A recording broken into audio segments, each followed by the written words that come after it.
Hey guys, welcome to Smack Talk. I am your host, Boise, and this is WWE Evolution Predictions video. So let's hit the music.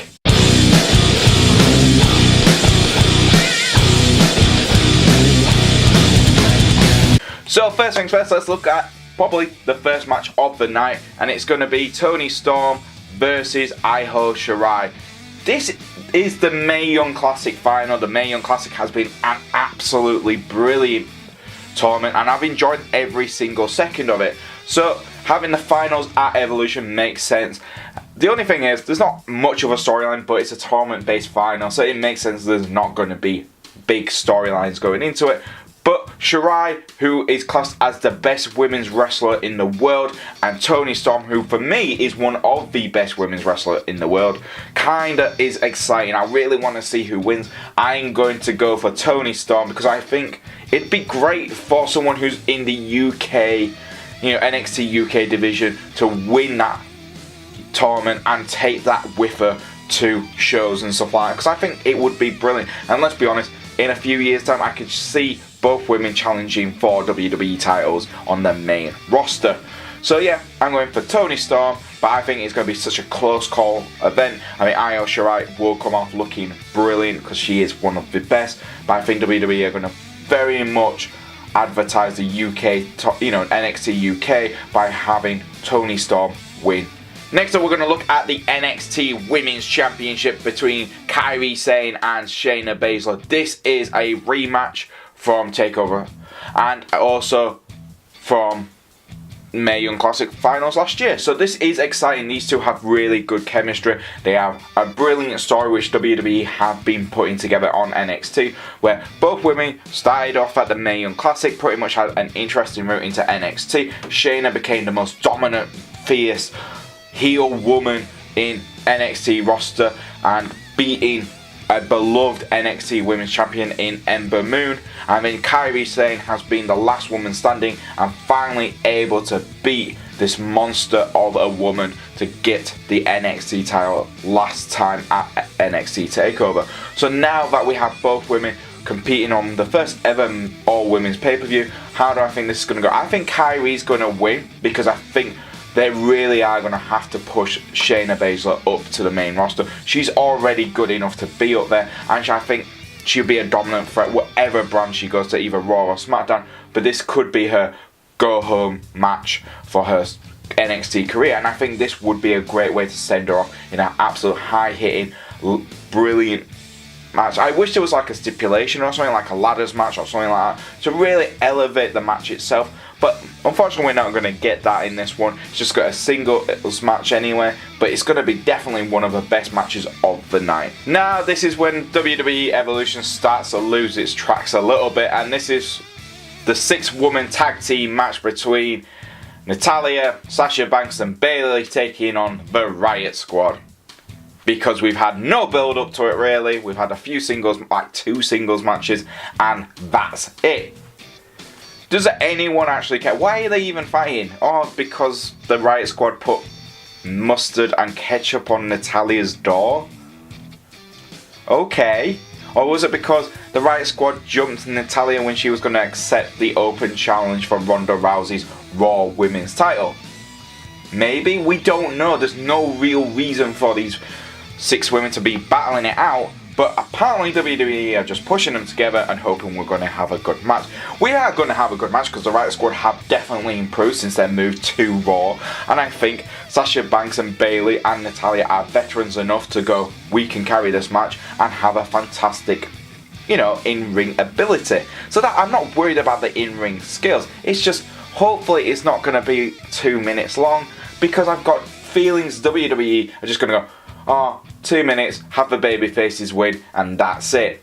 And they would do that because this is WWE Creative and they're crap right now when it comes to the women's division. So for me, I'm going to go the babyface route. I'm going to go Natalya, Bayley, Sasha Banks. I would love to see Sasha turn heel or Bayley turn heel in this, but I doubt that's going to happen.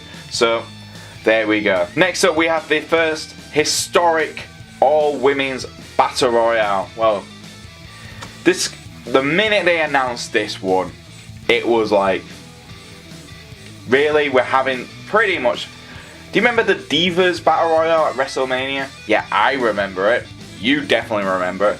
We all remember it. And this is the problem. It feels exactly like, oh yeah, it's a Divas Battle Royale. It's going to last 30 seconds.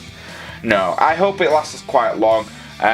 You got your Iconics, you have Carmella, you have quite a lot of us, pretty much everyone from the SmackDown roster apart from Charlotte and Becky Lynch in this, and pretty much everyone else on the Raw. It seems like the Raw women's division has had a little bit more say in the matches they're going to have, but the SmackDown women, there's only one match for the SmackDown women's division at all, and it's for the SmackDown Women's Championship. Everyone else has been relegated to the Battle Royale. So I really do feel like the SmackDown women are going to win this. I think it's going to go to either Naomi or Asuka, and I think I'm going to go for Asuka. I think she's going to win it and get a title opportunity to take on Becky. Well, you know who I'm going to root for, Becky anyway. So yeah, this is definitely the one part of the show which could be really good if they actually allow it to have some fun and excitement, but we'll have to wait and see. But right now it just feels like a clutter mess, and we just have to wait who's see, because the rules haven't been explained too well. Because let's be honest, we've got women from NXT, Raw, SmackDown and Legends. Now the only thing, this is my little rant for this bit, is so if a woman from who's a legend wins, does that mean so does she get an opportunity to take on either Raw or SmackDown or NXT? Does she get to choose, or does the general manager get to choose, or one of the general managers get to choose which one she goes for? That's a bit weird. NXT exactly the same. Does the NXT Superstar only can go for the NXT title, or what? It doesn't. They haven't really explained how, who, and which belt they can go for if certain people win. And it'll be interesting to see how that goes, but hopefully they can clear it up on the night. Next up, we have a tag team match between Trish Stratus and Lita taking on Mickie James and Alicia Fox. That's right, Alexa Bliss has been removed from this match because today they announced she is she's not cleared to take part, but she might be ringside. They're saying she might be ringside, so we'll have to wait and see. I honestly think this match has been a mess from the start. They should have just had Trish Stratus versus Mickie James, because that's a classic belt right there. I think fans would enjoy that very nostalgia kind of thing. But yeah, it's great to see Lita and Trish working together, because they were, they did team up quite a few times during their time together, and it feels just like, oh, Alicia Fox is in there. She kind of had a beat down with them backstage for one day, and that was the go home show because Alexa Bliss wasn't there. It's just, again, it just feels like a mess, and WWE creative team just scrambling to get someone who's affiliated with Mickie James and Alicia, and Alexa to be there, and that's Alicia Fox. So yeah, I'm not really looking forward to it, but I'm going to go for the Legends. I'm going to go Trish Stratus and Lita to get the victory, because without Alexa Bliss in this match, no one's really going to care now. Next up is the match I'm hoping to God is the main event of the bloody pay-per-view. The last woman standing for the SmackDown Women's Championship. Which won't be, because we all know it's going to be the Raw Women's Championship, because they've got Ronda Rousey on the main focus of all the posters. So it's going to be Ronda in the main event. Great. But this is probably the match I think most WWE fans will be invested in. So if you miss all the rest of WWE Evolution, this is probably the match which most of them will go, I'm going to watch this one. This is the main match of the night. It's been a fantastic build-up between two women who came across from SummerSlam as BFFs, came out of SummerSlam as, Becky Lynch turning on Charlotte, building up to Hell in a Cell where Becky finally won the title off Charlotte, and that big momentum where fans were like, yes, we wanted Becky to win, and Becky, full on turning heel but winning on pure ability, not cheating or anything. She won clean to get that title. I mean, we went to Super Showdown. I mean, Becky lost by disqualification, which is fine. And now leading up to Evolution, where it's last woman standing. This is a great final chapter. I think this is going to be the final chapter for some time for the SmackDown Women's Championship. And I've already said it, I think Becky's going to win this. I think she's going to win, and I hope to God they don't do the typical heel thing where someone else gets involved to help Becky or anything like that. I hope Becky wins clean, but I hope this is a hard-hitting match where they both use weapons, they both take each other to their limits, because both women have carried this story. They've literally carried the SmackDown Women's division for some time, and now this is the combination of months and months of good writing, good storytelling, the backstage fights, everything into it. I am looking forward to this. I can't wait to see Becky Lynch win over Charlotte Flair, because both women are fantastic. Last but not least, which is most likely going to be the main event of the bloody night, it's the Raw Women's Championship between Ronda Rousey and Nikki Bella, with Brie Bella most likely in the corner. Does anyone actually care about this match?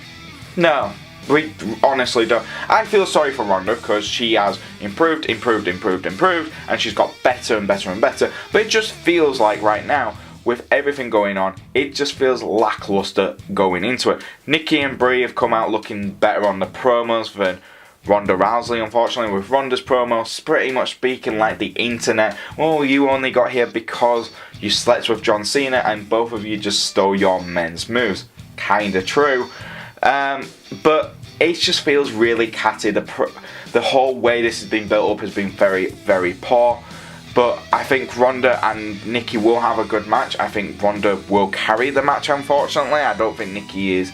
I think she's better than Brie in the ring right now. I think that's a definite. But I just don't see Nikki winning the title. And if they do a swerve and Nikki does win the Raw Women's Championship, that'll be interesting.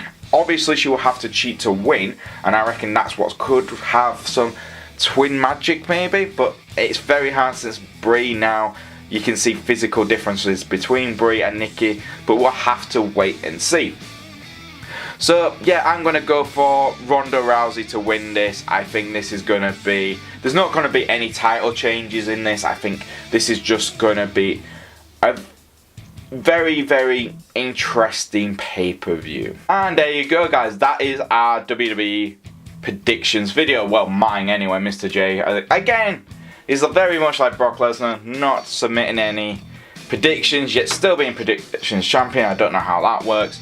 But yes, pretty much stating that hopefully this is going to be a good pay-per-view. I'm praying this is going to be great. I think there's a lot of messes going into it. I think Creative have really done a very poor job leading into it on a lot of the matches. I think the 3 matches I think majority of fans are going to look forward to is the Mae Young Classic final, the NXT Championship match, and the SmackDown Champions match. I think those 3 matches are definitely the 3 matches where a lot of fans are going to go, those are the highlight matches. Those are going to be the matches which are definitely going to hold this pay-per-view together.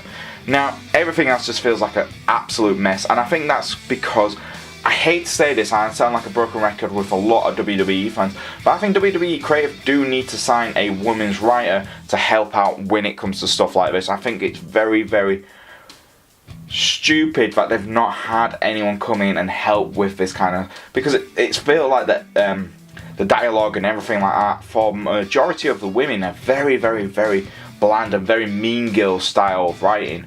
So we'll just have to wait and see. What's the match you're most looking forward to seeing? Leave it in the comments below. If you do like our videos, please like, subscribe, and press the bell to keep notified. And if you want to follow us on Twitter, you can do it. It's at SmackTalkYouTube. And if you want to follow me on the old Twitter as well, it's at Boise88. And I'll see you guys next time on the next Smack Talk video.